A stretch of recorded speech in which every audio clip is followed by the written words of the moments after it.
I actually agree with you. What we have is a cross-national people smuggling infrastructure, which makes a great deal of money in terms of facilitating these journeys.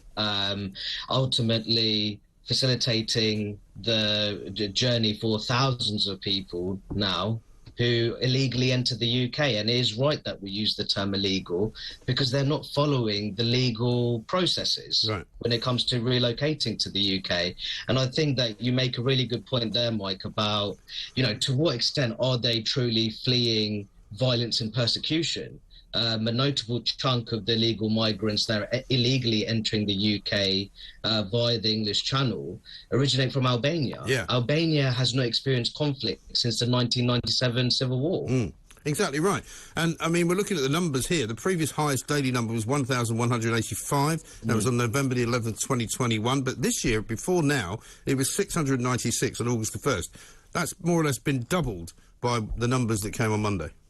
Well, it's remarkable, and the latest figures suggest that on Monday, the number of people who crossed into the UK via the Channel was 1,295. There's villages and civil parishes across the country that nowhere near have that kind of population.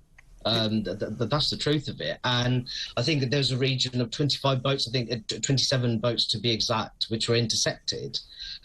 This is absolutely remarkable. We do have a failing border security system, and the UK government, they're talking about having these advanced. Apparently, it's been reported they're having advanced talks with 5 more African countries, looking to negotiate some kind of a Rwanda-style deal. But the reality is, Mike, the UK-Rwanda migration partnership has been anything but successful.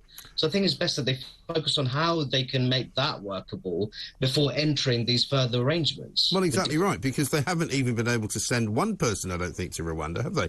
They had a plane ready to go. It started with 30, it got down to 11, eventually got down to, I think, 1, and even that person did not even eventually go to Rwanda. So as long as the ECHR seems to be still in commission, the European Court for Human Rights, none of that is going to change.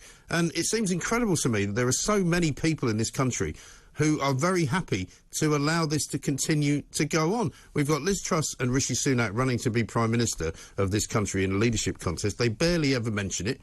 You know, Keir Starmer barely ever mentions it. You've got commentators who say, oh, well, you know, we've always been a welcoming country. That's not the issue. The issue here is not about racism. It's not about, you know, blocking people from being able to seek asylum here if, in fact, they are legitimate asylum seekers. It's about stopping a criminal enterprise. I don't understand why people don't get that.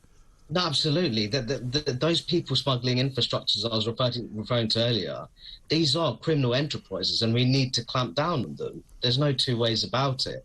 I think that more generally, illegal immigration, for me, is one of the most serious problems from a social cohesion and national security perspective.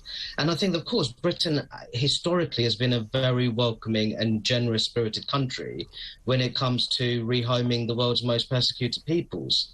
At the moment, the world's most persecuted peoples cannot even get a look in through our asylum system because it's being overrun by illegal economic migrants.